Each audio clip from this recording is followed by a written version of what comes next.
தென்மேற்கு வங்கக்கடல் பகுதியில் நிலை கொண்டிருக்கும் ஆழ்ந்த காற்றழுத்த தாழ்வு மண்டலம் அடுத்த ஒரு சில மணி நேரங்களில் புயலாக வலுப்பெறக்கூடும். இது தொடர்ந்து வடமேற்கு திசையில் நகர்ந்து நாளை பிற்பகல் காரைக்காலுக்கும் மகாபலிபுரத்திற்கும் இடையே புதுவைக்கு அருகில் கரையை கடக்கக்கூடும். இதன் காரணமாக வட தமிழக கடலோர மாவட்டங்களில் பரவலாக மிதமான மழையும், ஒரு சில இடங்களில் கனமுதல் மிக கனமழையும், ஓரிரு இடங்களில் அதிக கனமழையும் பெய்யக்கூடும்.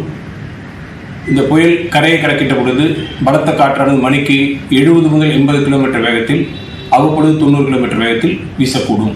மீனவர்கள் கடலுக்கு செல்ல வேண்டாம் என்று அறிவுறுத்தப்படுகிறார்கள். இது குறித்து தொடர்ந்து தகவல்கள் கண்காணிக்கப்பட்டு தெரிவிக்கப்படும். தென்மேற்கு வங்கக்கடல் பகுதியில் நிலை கொண்டிருக்கும் ஆழ்ந்த காற்றழுத்த தாழ்வு மண்டலம் அடுத்த ஒரு சில மணி நேரங்களில் புயலாக வலுப்பெறக்கூடும்.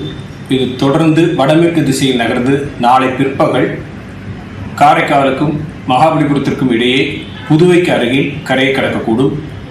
இதன் காரணமாக வட தமிழக கடலோர மாவட்டங்களில் பரவலாக மிதமான மழையும், ஒரு சில இடங்களில் கனமுதல் மிக கனமழையும், ஓரிரு இடங்களில் அதிக கனமழையும் பெய்யக்கூடும். இந்த புயல் கரையை கடக்கின்ற பொழுது பலத்த காற்றானது மணிக்கு 70 முதல் 80 கிலோமீட்டர் வேகத்தில், அவ்வப்பொழுது 90 கிலோமீட்டர் வேகத்தில் வீசக்கூடும். மீனவர்கள் கடலுக்கு செல்ல வேண்டாம் என்று அறிவுறுத்தப்படுகிறார்கள். இது குறித்து தொடர்ந்து தகவல்கள் கண்காணிக்கப்பட்டு தெரிவிக்கப்படும்.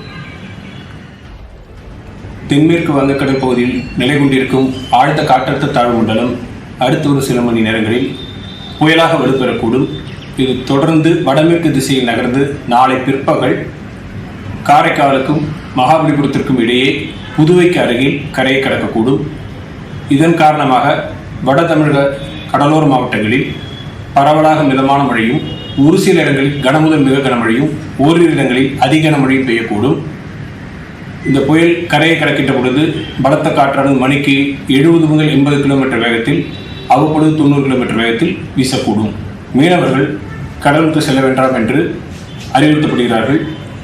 இது குறித்து தொடர்ந்து தகவல்கள் கண்காணிக்கப்பட்டு தெரிவிக்கப்படும்.